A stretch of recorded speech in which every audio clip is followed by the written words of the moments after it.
Bismillahirrahmanirrahim. Assalamualaikum warahmatullahi wabarakatuh. Salam sejahtera untuk kita semua. Perkenalkan, nama saya Wiwin Kurniawati, SPD MPD. Saya adalah seorang dosen di program studi Pendidikan Olahraga dan Kesehatan, Fakultas Ilmu Keolahragaan dan Kesehatan Masyarakat, Universitas Pendidikan Mandalika Mataram. Saat ini saya sedang mengikuti kegiatan sertifikasi dosen gelombang 1 tahun 2025. Saya akan melakukan penyusunan dokumen pernyataan diri dosen dalam unjuk kerja Tridharma Perguruan Tinggi atau PDD UKT-PT. Pada kesempatan ini, saya akan menjelaskan pendeskripsian tentang mata kuliah yang saya ampu, yaitu mata kuliah Evaluasi Pendidikan. Mata kuliah Evaluasi Pendidikan merupakan mata kuliah yang dipelajari oleh mahasiswa pada semester genap. Dengan bobot SKS 2, mata kuliah ini bertujuan untuk meningkatkan wawasan, sikap, dan keterampilan mahasiswa yang komprehensif berkenaan dengan prinsip daripada evaluasi itu sendiri. Kedudukan dan manfaat evaluasi, macam-macam tes, dan langkah-langkah evaluasi. Bentuk alat ukur evaluasi, setelah itu analisis kesesuaian antara tujuan program dengan bentuk penilaian serta kriteria. Rubrik dan penskoran dalam evaluasi memberikan umpan balik yang dapat digunakan untuk perbaikan pembangunan perencanaan program lebih lanjut. Pentingnya mata kuliah evaluasi pendidikan ini dalam kurikulum terletak pada perannya dalam mengukur efektivitas dari program, memberikan umpan balik untuk perbaikan, dan memastikan bahwa tujuan program tercapai. Meningkatkan kualitas pendidikan secara keseluruhan.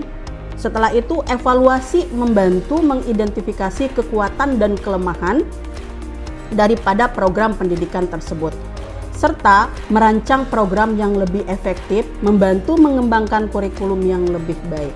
Untuk sistem pembelajaran yang dilakukan adalah secara offline atau tatap muka. Metode pembelajaran yang saya gunakan berupa aktif dan partisipatif. Di antaranya adalah metode ceramah interaktif, kemudian diskusi, dan tentunya evaluasi itu sendiri. Kemudian, media yang digunakan dalam pembelajaran ini adalah ada pertama modul, kemudian PowerPoint, dan selanjutnya adalah artikel karya ilmiah. Adapun capaian pembelajaran lulusan atau CPL 1, yaitu CPL 4, mahasiswa dengan pengetahuan dan keterampilannya mampu melaksanakan evaluasi secara efektif untuk memberikan solusi alternatif permasalahan bidang pendidikan. Selanjutnya adalah CPL 8, yaitu terampil melaksanakan penilaian dan evaluasi proses dan hasil program bidang pendidikan. CPL 12 mampu memperbaiki dan atau meningkatkan kualitas pembelajaran berdasarkan proses dan penilaian hasil. Selanjutnya adalah CPL 15, mampu mengevaluasi diri, mengelola pembelajaran diri dan kelompok, serta efektif dalam mengkomunikasikan informasi, ide, argumen, dan solusi yang relevan sesuai dengan bidangnya. Capaian pembelajaran mata kuliah atau CPMK setelah menyelesaikan mata kuliah ini diharapkan mahasiswa mampu 1. Menguasai konsep daripada evaluasi pendidikan secara mendalam dan mampu mengaplikasikan sesuai dengan kebutuhan dalam bidang pendidikan. 2. Mengambil keputusan yang tepat berdasarkan pengorganisasian, analisis dan pengolahan data, serta mampu memberikan petunjuk dan memilih berbagai alternatif solusi secara mandiri dan kelompok. Yang ketiga, merancang dan melaksanakan evaluasi secara mandiri, serta menganalisis data evaluasi perbaikan program pendidikan. Dan yang keempat, bertanggung jawab terhadap kinerja pembelajaran diri, kesepakatan dengan rekan kelompok dengan menerapkan kajian bidang evaluasi yang relevan. Adapun kriteria dan standar dalam penilaian dalam mata kuliah ini yaitu pertama tentang kehadiran yaitu sebanyak 20%, selanjutnya adalah ujian tengah semester sebanyak 30%, tugas sebanyak 20%, dan terakhir adalah ujian akhir semester 30%. Hasil evaluasi tersebut saya informasikan kepada mahasiswa melalui aplikasi WhatsApp bahwa nilai sudah keluar dan bisa diakses pada Siakat. Sehingga mahasiswa yang mendapat nilai kurang baik bisa melakukan remedial sesuai dengan kalender akademik. Baik, untuk kegiatan selanjutnya kita akan menyaksikan video pembelajaran mata kuliah evaluasi pendidikan.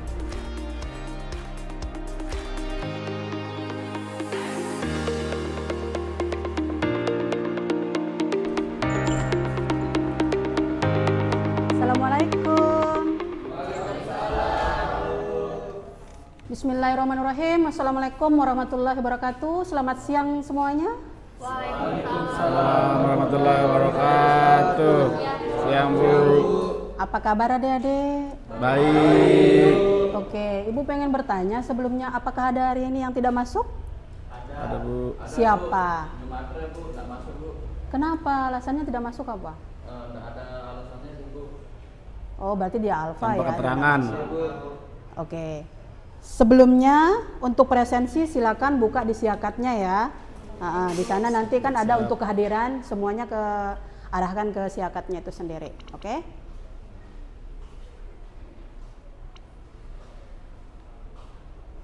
Oke, sudah ya. Nah, sebelum kita masuk ke inti perkuliahan kita, semuanya marilah kita berdoa menurut kepercayaan dan agama kita masing-masing. Berdoa dimulai.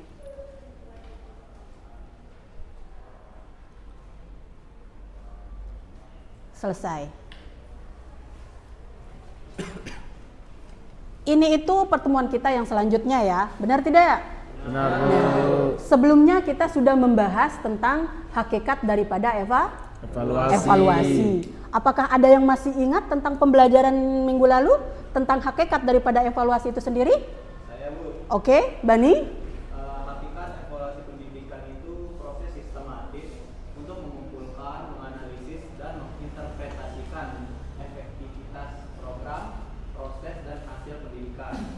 Tujuannya itu untuk memberikan informasi yang valid dan reliable dalam pengambilan upaya keputusan dalam meningkatkan kualitas pendidikan. Oke, apa ada yang lain lagi? Oke, Alfian? Nah, pada hakikatnya juga evaluasi pendidikan tidak lepas dari kehidupan sehari-hari.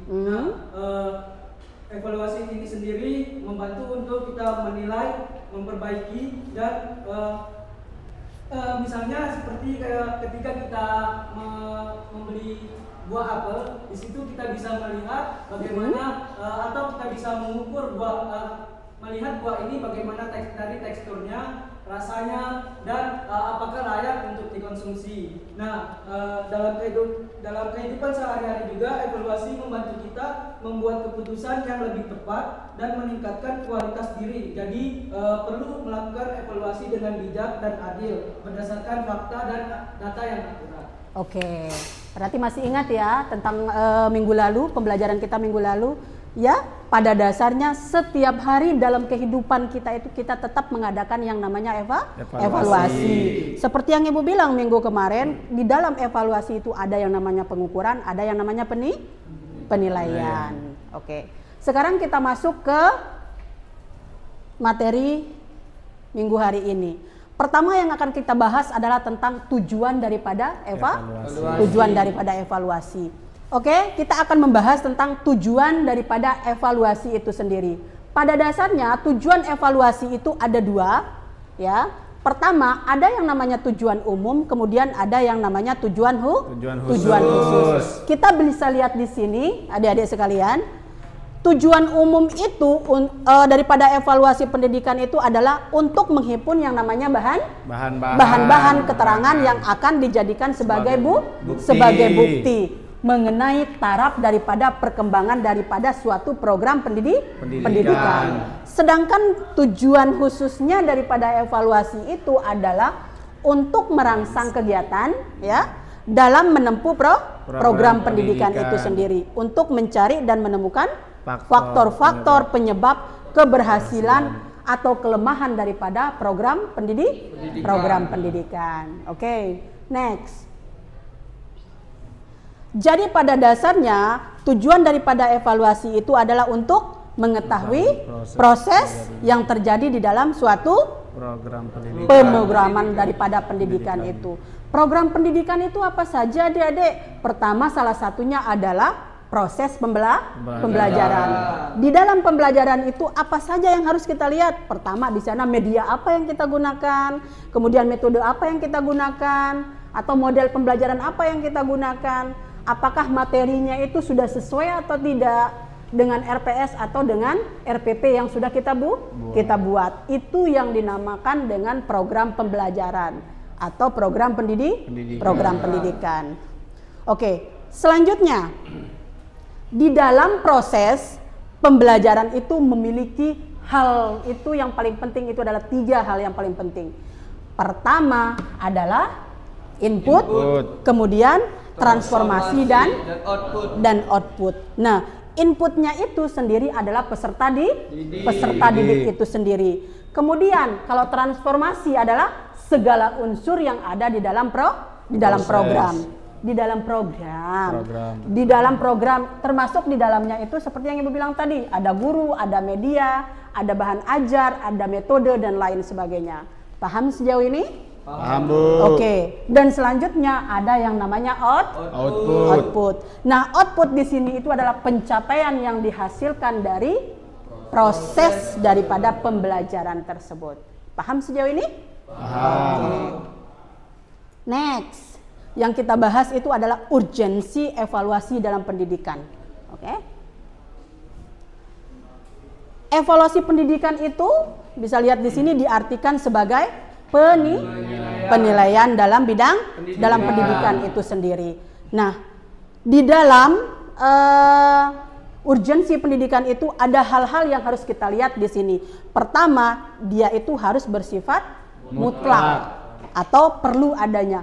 Kenapa yang namanya evaluasi itu perlu di dalam yang namanya program pendidikan? Karena untuk melihat sejauh mana program itu berhasil atau tidak. Untuk mengetahui apakah program itu punya kelemahan atau kelebihan dan sebagainya. Oke. Next, selanjutnya yaitu mengontrol hasil daripada program pendidikan. Kita harus kontrol hasil daripada program itu. Dalam arti di sini mengontrol itu apa yang harus dikontrol di sini? Semua hal-hal yang ada di dalam program pendidikan. Maksudnya tadi itu yaitu medianya, gurunya, metodenya dan sebagainya itu semua harus dikontrol. Selanjutnya yang ketiga adalah meningkatkan kinerja daripada program pendidikan. Dengan adanya evaluasi ini berarti meningkatkan yang namanya kinerja. Selanjutnya yang keempat yaitu menganalisis metode dalam proses program pendidikan. Apakah metode yang kita gunakan di dalam proses pendidikan itu sudah bagus atau tidak? Punya kelemahan atau tidak? Dan lain sebagainya. Oke? Selanjutnya yang terakhir, hubungan interdependensi antara tujuan pendidikan dengan proses program pendidikan dan prosedur evaluasi. Mereka ini adik-adik punya hubungan yaitu antara tujuan pendidikan, kemudian proses daripada pendidikan dan prosedur evaluasi. Di sini di slide selanjutnya Ibu akan jelaskan hubungannya itu apa saja. Oke. Sudah paham sejauh ini adik-adik? Paham. Oke, terima kasih. Nah, selanjutnya yang akan kita bahas adalah tentang prinsip dasar daripada evaluasi. Prinsip dasar daripada evaluasi itu yang pertama adalah continue. Continue di sini itu adalah tidak boleh dilakukan secara edensial atau maksudnya secara dadakan. Ya. Kenapa tidak boleh secara edensial? Karena program itu sendiri adalah suatu proses yang continue. Terus yang kedua adalah kooperatif. Kenapa dia dikatakan kooperatif? Karena menyatakan bahwa dalam kegiatan itu guru hendaknya bekerja sama dengan semua pihak atau semua orang yang terlibat di dalam program pendidikan itu harus saling kooperatif. Nah, selanjutnya yang ketiga adalah komprehensif. Dalam melakukan evaluasi terhadap suatu objek, ya, bisa lihat di sini, guru harus mengambil yang namanya seluruh objek. Tidak boleh, oh ini saya Nggak usah saya jadikan objek, ini tidak mau saya jadikan objek. Tidak boleh itu. Semua harus dijadikan objek. Kemudian untuk dijadikan sebagai bahan evaluasi. Selanjutnya ada adil dan objektif. Dalam melaksanakan evaluasi, guru harus bersikap adil dan objektif. Dia ini adalah sepupu saya atau anaknya dari sepupu saya kasih aja nilai yang seperti ini. Itu namanya itu tidak adil, itu tidak objektif itu. Oke? Paham sejauh ini adik-adik? Paham. Oke. Terus yang selanjutnya adalah praktis.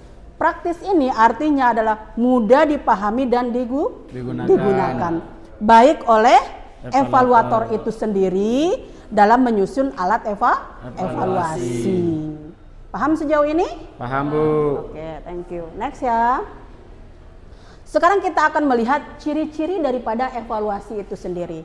Nah, ciri-ciri daripada evaluasi pendidikan itu bisa dilihat di sini, yaitu pertama yaitu pengukuran, ya kan?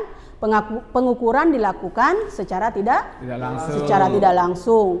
Kemudian melainkan melalui fenomena atau gejala yang tampak. Dalam arti di sini kita akan melihat ya program ini, program ini berhasil atau tidak. Itu namanya mengukur. Sejauh mana keberhasilannya itu daripada program yang sudah kita buat itu.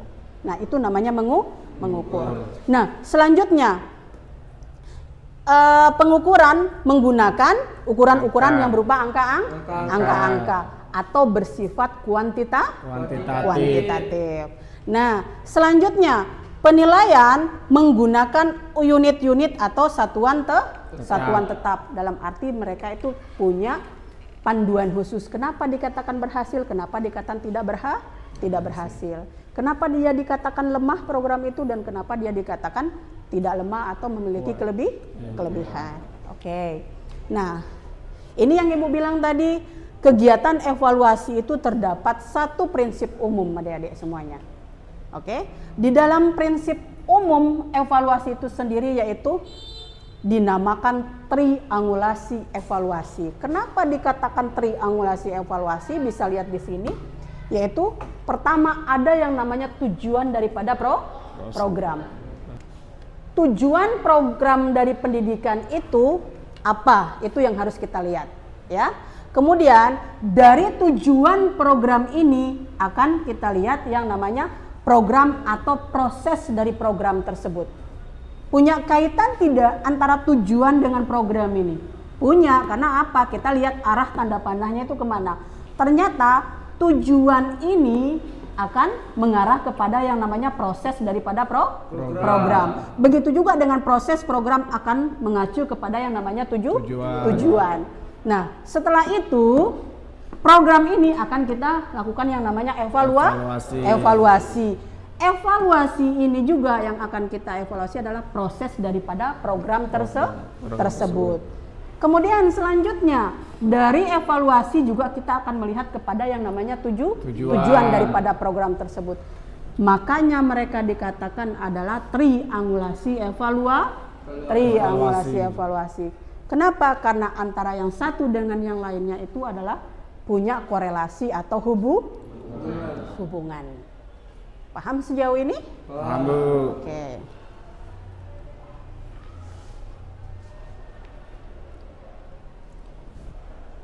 Next. Yang selanjutnya adalah jenis-jenis evaluasi berdasarkan tujuan dan objek daripada evaluasi itu sendiri. Kita akan lihat di sini, Bu. Kita akan lihat di sini adik-adik. Pertama yaitu evaluasi formatif. Evaluasi formatif itu ditujukan untuk memperbaiki yang namanya proses. Proses dari apa? Proses daripada program pendidikan yang sedang berlangsung. Selanjutnya, yang kedua adalah evaluasi sumatif. Evaluasi sumatif itu untuk keperluan apa di sini? Kemajuan atau hasil daripada program tersebut. Nanti kita lihat hasil daripada program tersebut seperti apa. Itu tujuan daripada evaluasi sumatif. Oke, adik-adik selanjutnya. Yang ketiga adalah evaluasi diagnostik. Evaluasi diagnostik ini yaitu dilakukan sebelum yang namanya program berlangsung atau kegiatan belajar mengajar dimulai. Tujuannya untuk apa? Untuk mengidentifikasi kemampuan awal daripada peserta didik atau input. Input itu termasuk di dalamnya adalah peserta didik. Oke, paham sejauh ini adik-adik? Oke, terima kasih. Next ya. Setelah itu ada yang namanya evaluasi autentik. Evaluasi autentik ini menekan pada kemampuan peserta didik dalam menempatkan pengetahuan dan keterampilan dalam situasi nyata. Selanjutnya ada evaluasi selektif. Tujuan daripada evaluasi ini yaitu memilih siswa yang paling sesuai dengan kriteria atau kegiatan tertentu. Misalnya di sini itu adalah seleksi masuk perguruan tinggi. Apakah dia itu sudah termasuk dalam kriteria yang ditetapkan oleh perguruan tinggi tersebut atau tidak? Ya. Nah, setelah itu ada yang namanya evaluasi penempatan. Evaluasi penempatan ini untuk menempatkan siswa dalam program pendidikan atau kelompok belajar sesuai dengan karakteristik dari kemampuan mereka itu sendiri. Nah, misalnya seperti ini adik-adik. Oh, ini dia kemampuannya itu seperti ini. Jadi ditempatkan di dalam kelompok ini biar apa istilahnya, biar menular ke yang lainnya. Karena istilahnya guru itu atau peserta pendidik itu tahu sejauh mana kemampuan daripada peserta didiknya itu. Pasti kalian semua pernah mengalami hal tersebut, entah itu waktu TK, SD, SMP maupun SMA. Oke? Paham? Paham, Bu. Oke, terima kasih. Selanjutnya, evaluasi berdasarkan objek daripada evaluasi. Di sini yang kita lihat adalah CIPP. CIP pertama yaitu konten. Konten itu adalah mengevaluasi objek secara keseluruhan. Mulai dari apa di sini? Mulai dari kekurangan, kelemahan dan sebagainya itu. Nah, seterusnya ada yang namanya input. Input itu adalah menilai aspek-aspek yang berkaitan dengan kondisi daripada sebuah program. Sudah sampai di sini. Baiklah adik-adik semuanya. Dari materi yang Ibu sampaikan ini, pemahaman apa atau ilmu apa yang kalian sudah dapat? Baik Bu, bisa mau bertanya sedikit Bu. Oke, mau bertanya sedikit silakan. Dengan bagaimana evaluasi bisa mengembangkan potensi guru? Bagaimana? Evaluasi bisa mengembangkan potensi guru.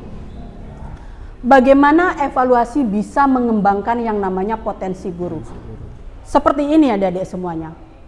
Bagaimana sebuah evaluasi bisa mengembangkan yang namanya potensi guru?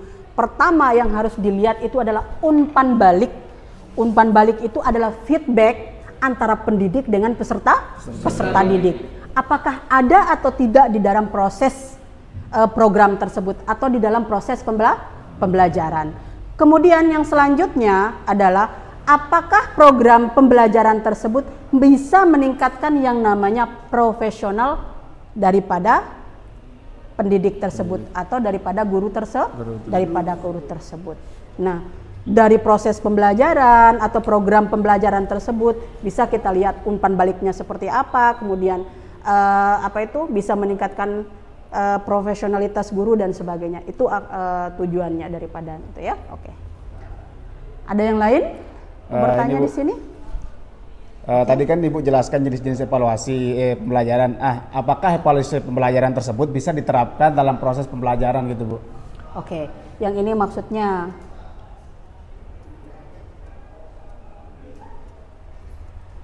itu, Bu. Nah, ini ya. Iya, Bu.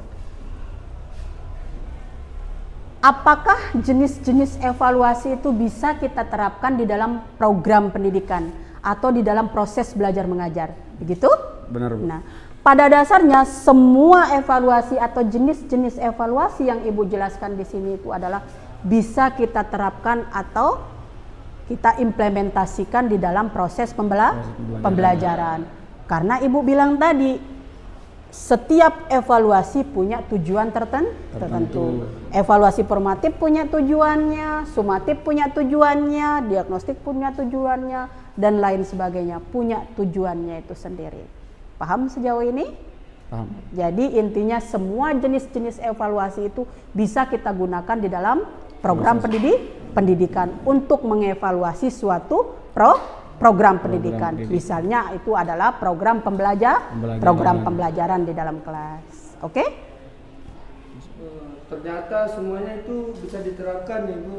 Iya. Dan memiliki tujuan masing-masing yang berbeda. Iya, punya. Sesuai dengan yang Ibu jelaskan tadi. Setiap evaluasi itu punya tujuannya masing-masing. Jadi bisa diterapkan di dalam proses pembelajaran. Oke? Nah, sekarang seperti yang Ibu bilang tadi, karena perkuliahan kita sudah habis ya, atau materi kita sudah di penghujung, Ibu mau minta ke kalian pemahaman apa atau pengalaman apa yang kalian dapat dari materi yang barusan Ibu sampaikan? Saya Bu. Oke. Dari pembelajaran yang saya dapat dari materi yang Ibu paparkan tadi di sini itu mengenai betapa pentingnya evaluasi dalam pendidikan Bu. Ada beberapa poin yang saya dapat di sini, yaitu yang pertama itu meningkatkan kualitas pendidikan dan meningkatkan hasil program dalam pendidikan. Dan untuk menentukan apakah mereka mencapai tujuan pembelajaran. Oke. Ada yang lain? Tidak ada ya. Nah, sekarang Ibu akan membuka sesi pertanyaan untuk kalian. Oke, mana Raffi tadi? Nah, Raffi, sekarang Ibu mau bertanya. Kenapa evaluasi itu harus dijalankan atau harus diterapkan di dalam program pendidikan tersebut? Evaluasi itu penting dilakukan agar kita bisa melihat sejauh mana keberhasilan dari proses pembelajaran itu, apakah proses pembelajaran itu efektif atau belum, gitu Bu. Oke, terima kasih. Benar ya, untuk mengetahui sejauh mana program daripada pendidikan itu efektif atau tidak, efisien atau tidak, berjalan dengan lancar atau tidak, punya kelebihan kekurangan atau tidak. Oke? Ada yang lain lagi? Baiklah, adik-adik semua, Ibu cukup sekian sampai di sini materi yang Ibu sampaikan. Kita akan bertemu minggu depan ya. Mohon maaf jika ada salah sikap, kata dan lain sebagainya. Sebelum kita mengakhiri perkuliahan kita, marilah kita berdoa menurut agama kepercayaan kita masing-masing. Berdoa dimulai. Berdoa selesai. Baiklah semuanya, terima kasih. Assalamualaikum warahmatullahi wabarakatuh. Sampai jumpa. Semoga selamat sampai tujuan ya, pulang. Oke. Baiklah, demikian deskripsi singkat dari saya. Semoga bermanfaat di bidang pendidikan dan pengajaran. Video ini digunakan sebagai salah satu syarat dokumentasi pernyataan diri dosen dalam unjuk kerja Tridharma Perguruan Tinggi atau PDD UKT-PT. Atas perhatiannya saya ucapkan terima kasih. Wassalamualaikum warahmatullahi wabarakatuh.